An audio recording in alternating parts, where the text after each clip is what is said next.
Hello बच्चों, आज हम करेंगे काइनेटिक थ्योरी ऑफ गैसेस। हमने सारे लॉ पढ़ लिए, Boyle's law, Charles law, Gay Lussac's law, Dalton's law, Avogadro law. अब इन सबको सम अप करने के लिए एक थ्योरी की ज़रूरत थी, तो मैक्सवेल और बोल्ट्जमैन ने हमें एक थ्योरी दी जो कुछ अजम्पशंस पे बेस्ड है। ठीक है, ये कुछ अजम्पशंस हैं जिनको हम पहले स्टडी करेंगे।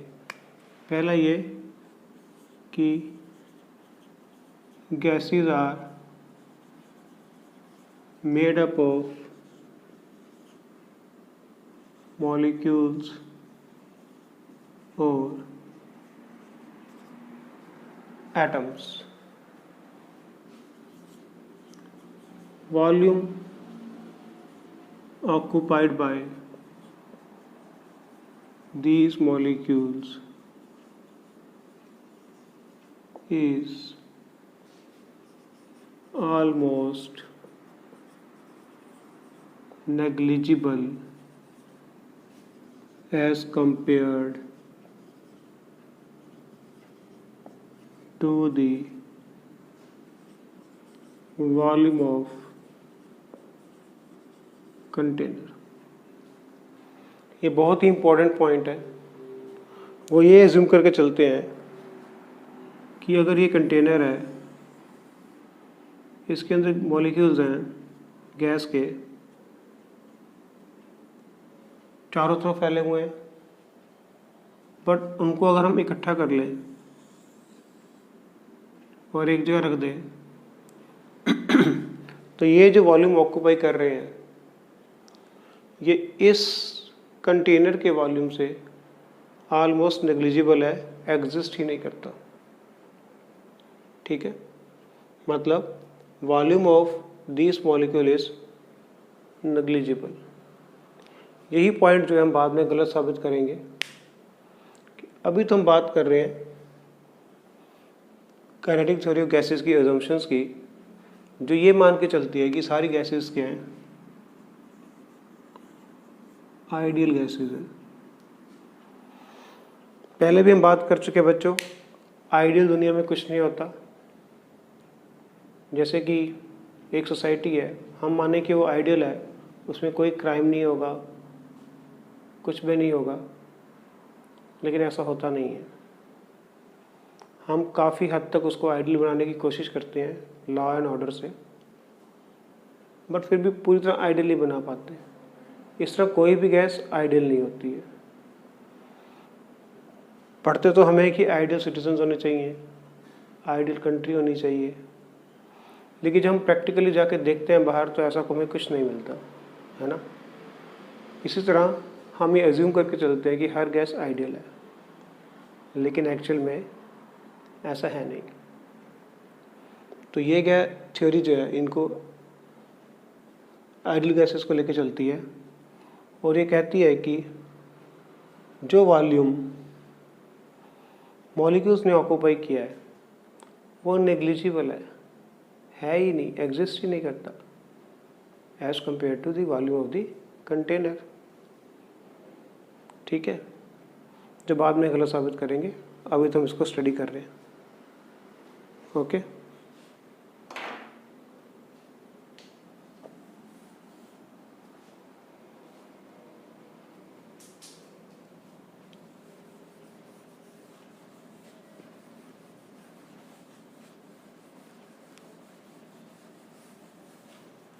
तीसरा इसका है पोस्टुलेट कि molecules R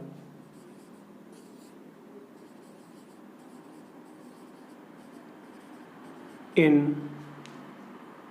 motion, continuous motion, और ये लीनियर मोशन की बात करती है, ना ही रोटेशनल ना ही वाइब्रेशनल। ये सिर्फ कहती है कि ये लीनियर जा रहे हैं। Okay, until they collide with each other or the walls of container,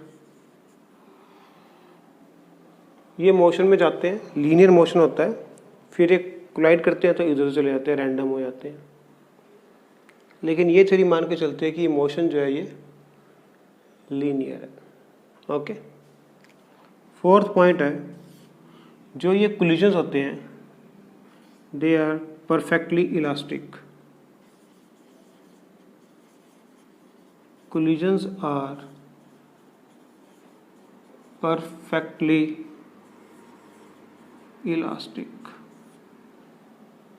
perfectly elastic का मतलब क्या हुआ? जैसे कि बच्चों, दो व्हीकल्स आपस में टकराए तो नेचुरली उनकी टूट फूट होगी। लेकिन अगर ऐसा मान लें दो व्हीकल्स आपस में टकराए, कुछ भी नहीं हुआ उनको, वो अपने रास्ते, कुछ भी लॉस नहीं हुआ, इवन फ्रिक्शन तक प्रोड्यूस नहीं हुई, कोई हीट लॉस नहीं हुआ, कुछ नहीं हुआ, तो ऐसे कोलिजन को बोलते हैं इलास्टिक। ये मॉलिक्यूल्स आते हैं आपस में टकराते हैं, ऐसे बिहेव करते हैं, कुछ भी नहीं हुआ, इनकी एनर्जी कंजर्व रहती है। ओके, किसी फॉर्म में लूज नहीं होती, तो ऐसे कोलिजन को बोलते हैं इलास्टिक कोलिजन। तो ये जो कोलिजन है इनका परफेक्टली इलास्टिक कोलिजन है। ओके, और इनकी kinetic energy at that temperature constant है। कोलिजन इलास्टिक है, kinetic energy at that particular temperature, कोई भी हो सकता है, वो कांस्टेंट रहती है। ठीक है, इसको नोट कर लो।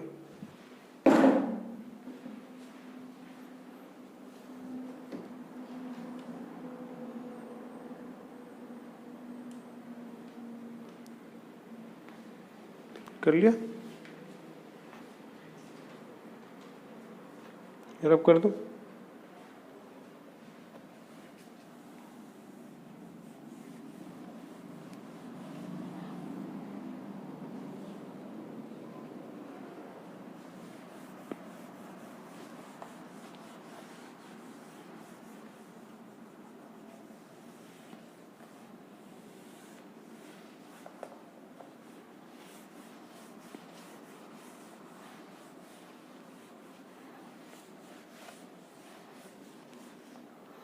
अगला पोस्टुलेट लिखते हैं, these molecules neither attract nor repel each other, which means there is no force of attraction between them. No force of attraction between them.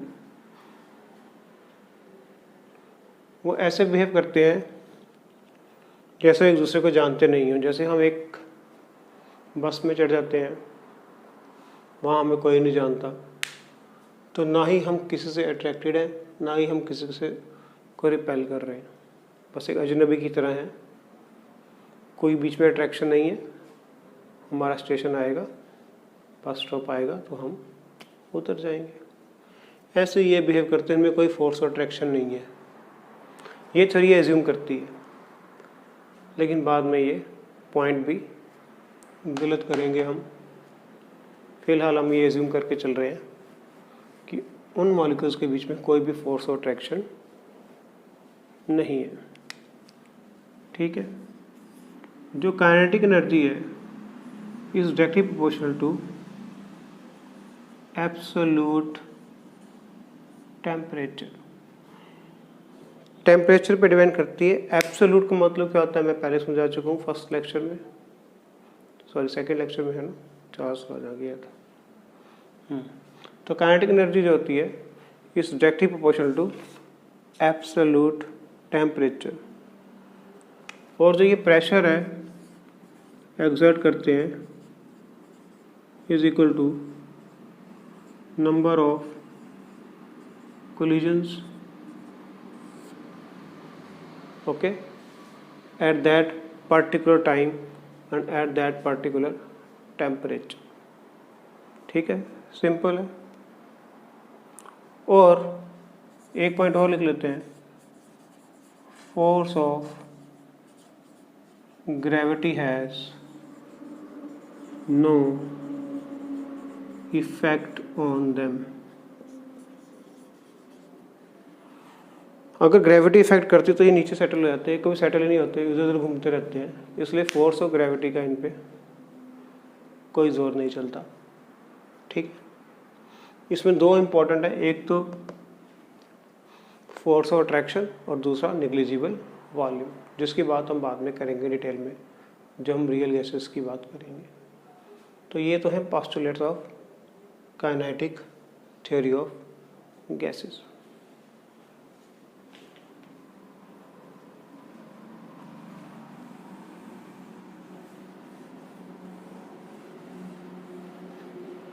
अब हम बात करते हैं kinetic gas equation. PV is equal to 1/3 mn u square, इसको बोलते हैं root mean square velocity या speed. ठीक है, root mean square velocity. P क्या होता है? प्रेशर। M क्या होता है? Mass of one atom and number of atoms. और ये क्या है? Root mean square velocity. Pressure के बारे में हमें पता है, मास के बारे में पता है, इसके बारे में पता है, लेकिन इसके बारे में हमें कुछ भी नहीं पता कि हमने क्या किया। वेलोसिटी का मीन निकाला, उसका स्क्वायर किया या रूट किया, क्या क्या किया। पहले हम इसको जान लेते हैं, फिर हम इसकी डेरिवेशन करते हैं। सपोज ये कंटेनर है जिसमें n नंबर ऑफ मॉलिक्यूल्स हैं, हर एक की अपनी काइनेटिक एनर्जी होएगी। इसकी क्या आएगी? Half m u1 square. इसकी क्या आएगी? Half m u2 square. इसकी हाफ m u3 स्क्वायर। और तो एंड की कितनी होगी? un स्क्वायर, है ना। इन सब का सम कर दें तो हमारे पास क्या आ जाएगी? Total kinetic energy. वो क्या आएगी? Half m u1 square, half m u2 square, half m un square. Total kinetic energy क्या होती है? Half m n u square, यही होएगी। Half m u1 square, half m u2 square, half m un square, half m n u square, half m common निकाल लो, u1 square plus u2 square un square. Half m से half m गया, N you square क्या आ गया? u1 square plus u2 square un square. Okay, तो u square क्या हो गया? पहले तो हमने क्या कर, इसका स्क्वायर आ रहा है, देखो स्क्वायर आ रहा है, स्क्वायर आ रहा है, तो ये स्क्वायर है। ओके, अब हम इसका मीन निकालेंगे।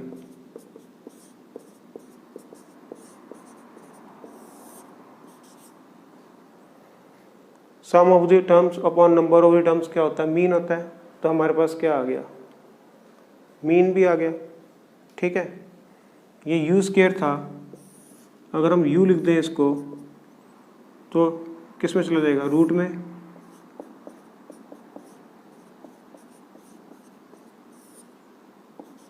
तो यही होती है root mean square velocity. Okay, कि हमने इंडिविजुअल काइनेटिक एनर्जी का जब सम निकाला तो टोटल काइनेटिक एनर्जी के इक्वल था। तो इनको जब हमने इक्वेट किया आपस में तो हमारे पास क्या आ गया? पहले इनका स्क्वायर, फिर मीन, स्क्वायर मीन, और फिर रूट भी आ गया। तो यही u है, ये वाला u ये है root mean square velocity. Okay, समझ में आ गया। अब हम काइनेटिक गैस इक्वेशन की डेरिवेशन करेंगे।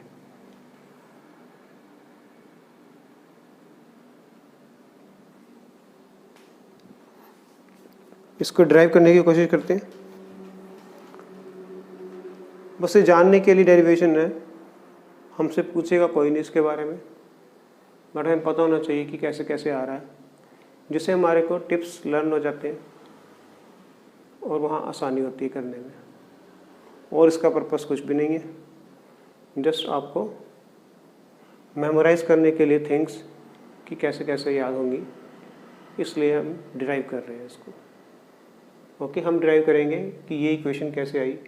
P V is equal to 1/3 mn u square, जिसमें u जो है रूट मीन स्क्वायर वेलोसिटी, जिसके बारे में मैंने आपको बता दी।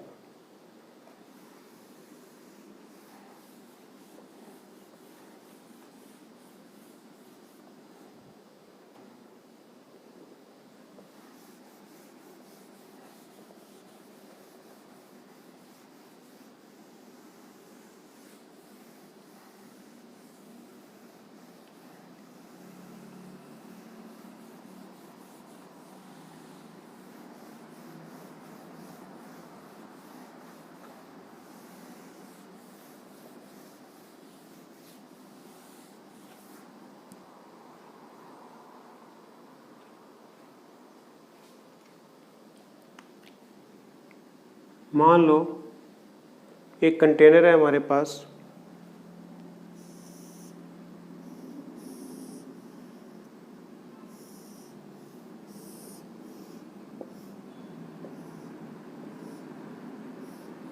जिसकी लेंथ है L, ओके, और एरिया है A। लेंथ है L और एरिया है A। इसमें एक पार्टिकल है जिसकी वेलोसिटी है u1, जो जाके इस वॉल से टकराएगा। यहाँ पर हमने प्रेशर गेज लगा रखा है जो कि प्रेशर को नापेगा। यहाँ पर हमने प्रेशर गेज लगा रखा है प्रेशर को मेजर करने के लिए। ओके, पहले ये जाएगा, इस वॉल से टकराएगा, ये वाली वॉल से टकराएगा,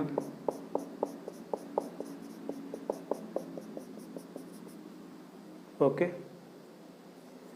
तो इसका इनिशियल मोमेंटम क्या होगा, P1 लिख दें, mu1 होगा, ठीक है। जब ये जाएगा टकराएगा तो वापस भी आएगा, तो इसका फाइनल मोमेंटम क्या होगा, -mu1, क्योंकि ऑपोजिट डायरेक्शन में तो इसको माइनस ले लेते हैं हम। ओके, तो इसका इनिशियल मोमेंटम क्या है,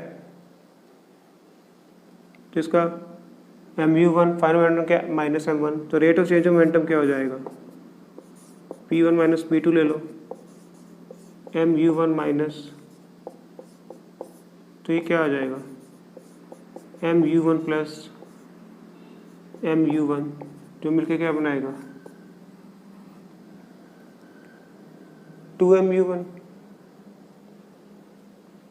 ओके, और फोर्स क्या होती है,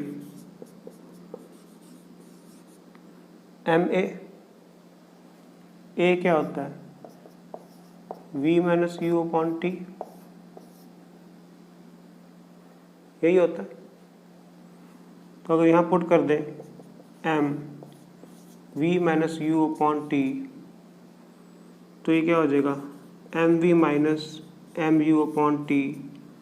तो ये क्या हो गया, चेंज इन मोमेंटम। स्मॉल लिखना, स्मॉल लिख लो, क्योंकि लार्ज तो होगा नहीं। तो फोर्स क्या होती है, मास इनटू एक्सेलरेशन। और फोर्स और भी क्या होती है, rate of change of momentum upon time taken. तो dp हमारा क्या है, 2mu1 अपॉन t। तो ये हमारे पास क्या आ गई, फोर्स आ गई। समझ में आया? फोर्स क्या होती है, rate of change of momentum upon time. Momentum कितना चेंज हुआ है, पहले वो ऐसे टकराया वॉल से, फिर वापस आया।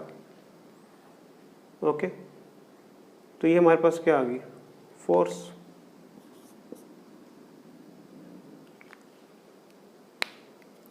ठीक है, अब आप देखो कि ये कंटेनर है हमारा,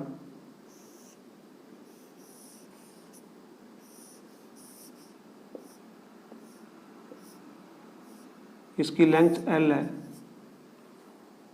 हमने प्रेशर गाज यहाँ पे लगा रखा है जो प्रेशर को नापेगा। तो जब ये एक बार यहाँ पर पहुँचा, हमने इसका प्रेशर ले लिया, फिर ये वापस जाएगा, पूरा डिस्टेंस कवर करेगा, फिर ये वापस आएगा, फिर टकराएगा, फिर हम उसका प्रेशर नापेंगे, क्योंकि प्रेशर गाज तो हमने यहाँ पर लगा रखा है। पहले ये आके टकराया था तो कुछ रीडिंग आई थी, फिर टकराने के बाद चला गया, ये गया, L डिस्टेंस ने कवर किया, फिर वापस आया, फिर टकराया, फिर कुछ रीडिंग आएगी, तो इसने ट्वाइस ऑफ डिस्टेंस कवर किया। और स्पीड क्या होती है, distance upon time, twice of L upon T। T क्या हो जाएगा, 2L अपॉन U1। ओके, अब आप पूछोगे कि यहाँ क्यों नहीं हमने लिया, क्योंकि यहाँ पर तो हमने लगा नहीं रखा, हमने तो यहाँ पर लगा रखा है प्रेशर गेज।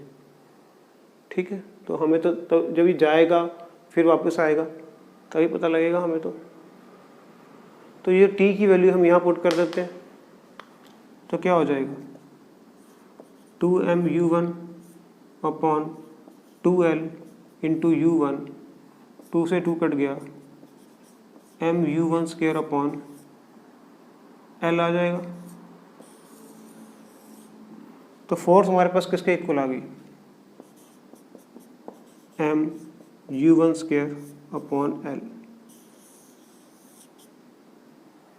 ओके, फोर्स हमारे पास आ गई ये। ठीक है,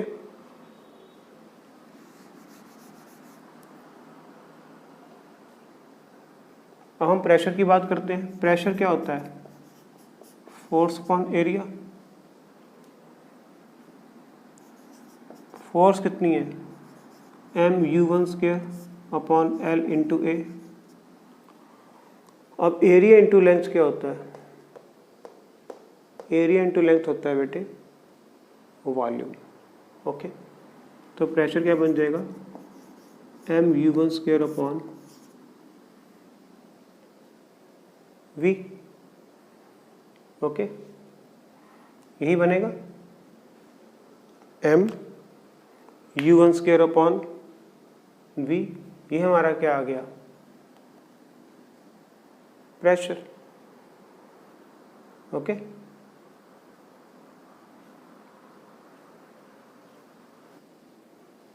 इसको रब कर दूं,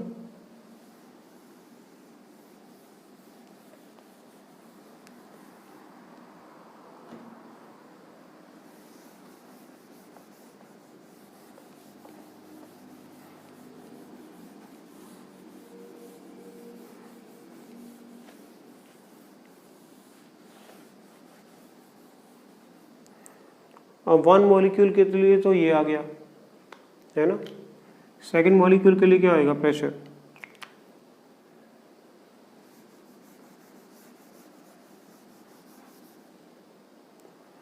सेकंड मॉलिक्यूल के लिए हो जाएगा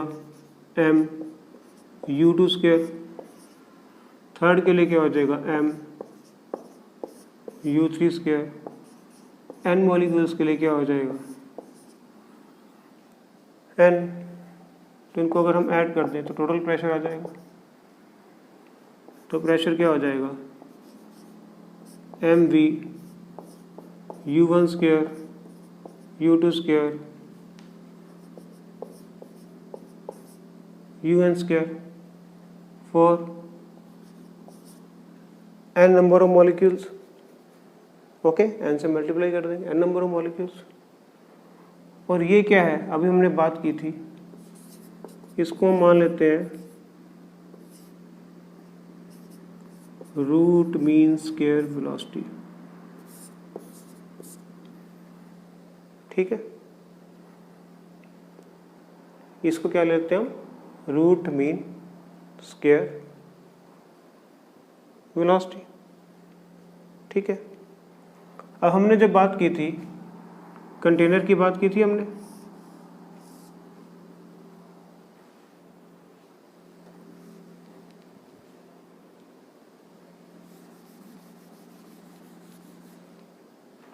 कंटेनर की बात की थी।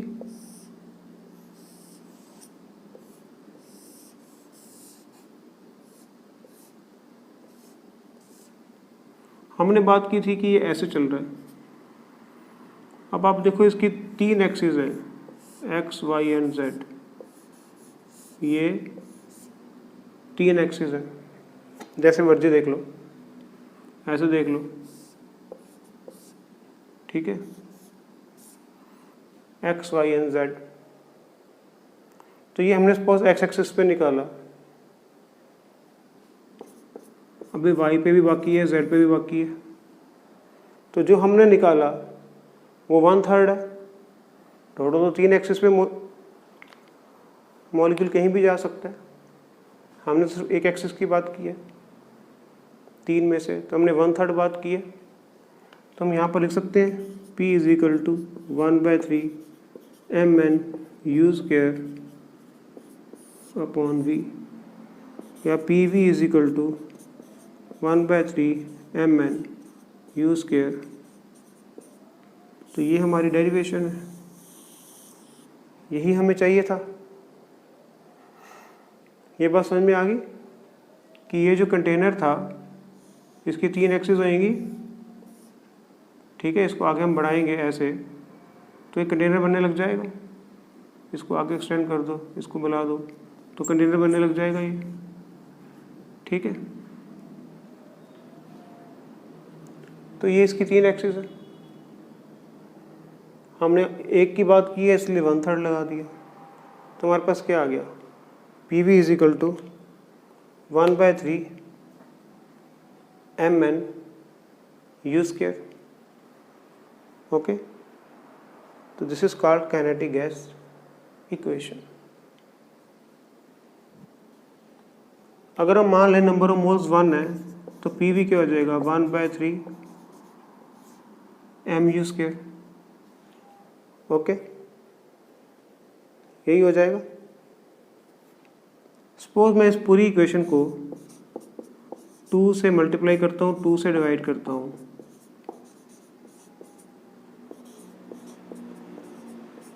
Two by 3 half mu square.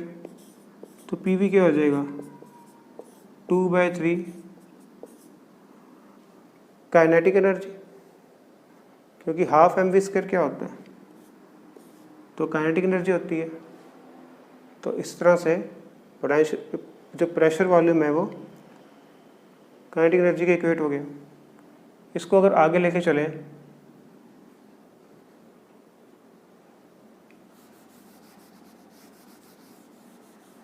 इसको आगे एक्सटेंड करें, तो काइनेटिक एनर्जी क्या हो जाएगी, 3/2 PV। और PV किसके इक्वल होता है, 1 मोल में RT के इक्वल होता है। तो काइनेटिक एनर्जी क्या हो जाएगी, 3/2 RT। ठीक है, समझ में आ गया। तो ये हमारा रिलेशनशिप आ गया।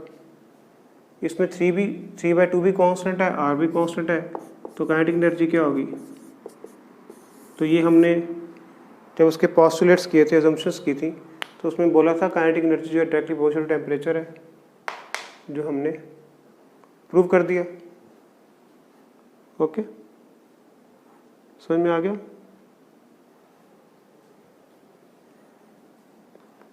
ये काइनेटिक एनर्जी कितनी हो जाएगी? 3/2 एवोगाड्रो नंबर से डिवाइड कर देंगे। n क्या है? एवोगाड्रो नंबर, ठीक है। तो हमारे पास क्या आ जाएगा? Kinetic energy is equal to 3/2 kT। k क्या है? R/n, ठीक है। इसको क्या बोलते हैं? इसको बोलते हैं बोल्ट्जमैन कांस्टेंट।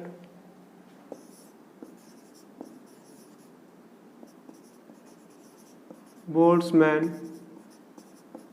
कांस्टेंट। हमारे पास क्या आ रहा था? हमारे पास आ रहा था kinetic energy is equal to 3/2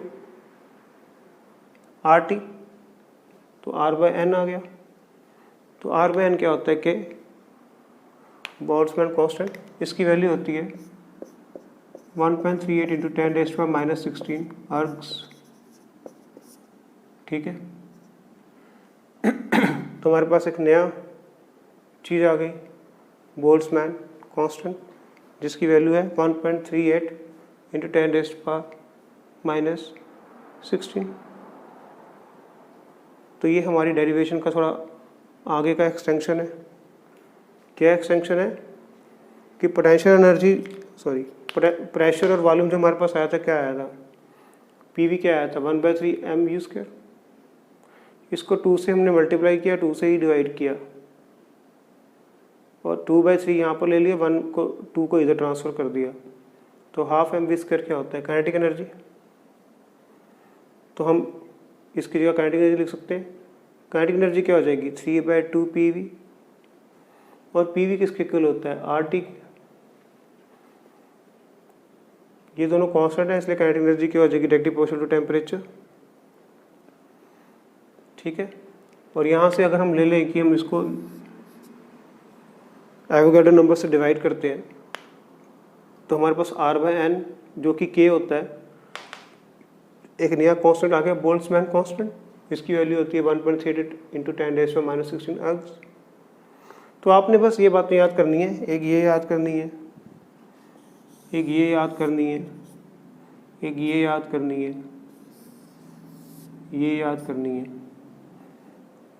और एक ये याद करना है कि बोल्ट्जमैन कांस्टेंट R/n होता है, इसकी वैल्यू ये होती है। एक न्यूमेरिकल कर लेते हैं। Calculate the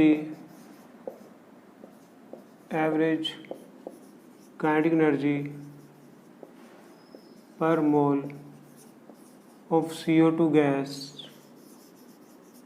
at 27 degree centigrade in calories. Okay, kinetic energy क्या होती है? 3/2 RT। nRT होता है तो n तो 1 मोल दिया, इसलिए n की वैल्यू 1 हो गई, 3/2। अब बेटो कैलोरीज में R की वैल्यू 1.98 होती है, राउंड फिगर हम 2 ले लेते हैं। टेम्परेचर कितना होगा? 300। तुम्हारा आंसर क्या आ जाएगा? 900। ओके, सिंपल सा क्वेश्चन है। बस यहाँ पर कैलोरीज दे दिया, उसमें R की वैल्यू 1.98 होती है, एवरेज 2 ले ली और सम कर दिया। ओके,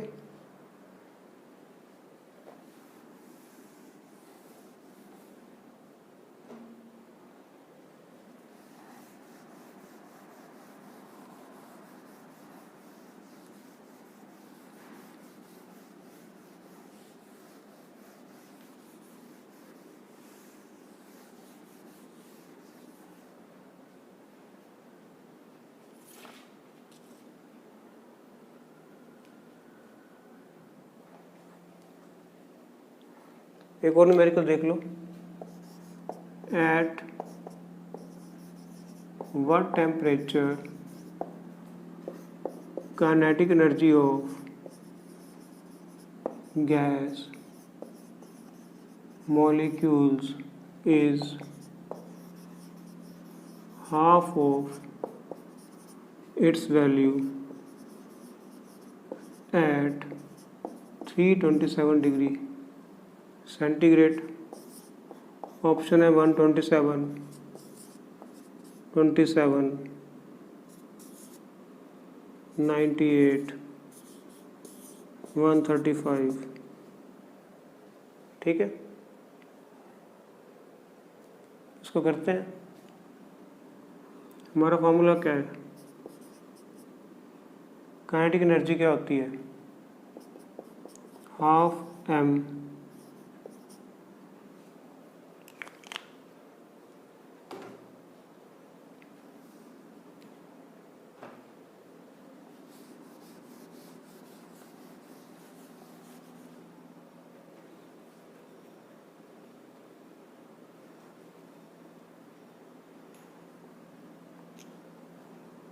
काइनेटिक एनर्जी क्या होएगी? 3/2 RT1। ठीक है, इसको 1 मान लो। एक दूसरी काइनेटिक एनर्जी है, उसको 2 मान लो। इनको डिवाइड कर दो।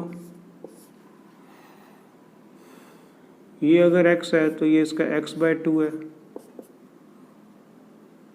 T1 कितना है? 327 में 273 ऐड करेंगे तो 600 आ जाएगा अपॉन T2।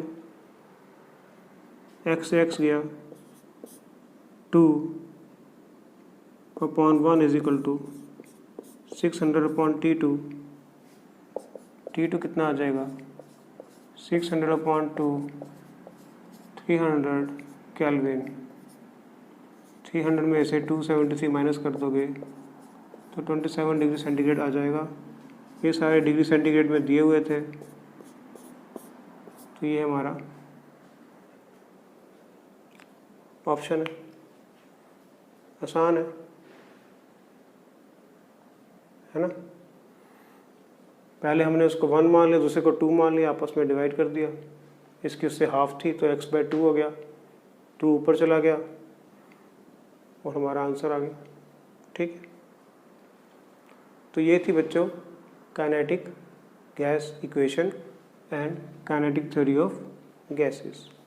ओके, आज का वीडियो इतना ही। गुड नाइट बच्चों।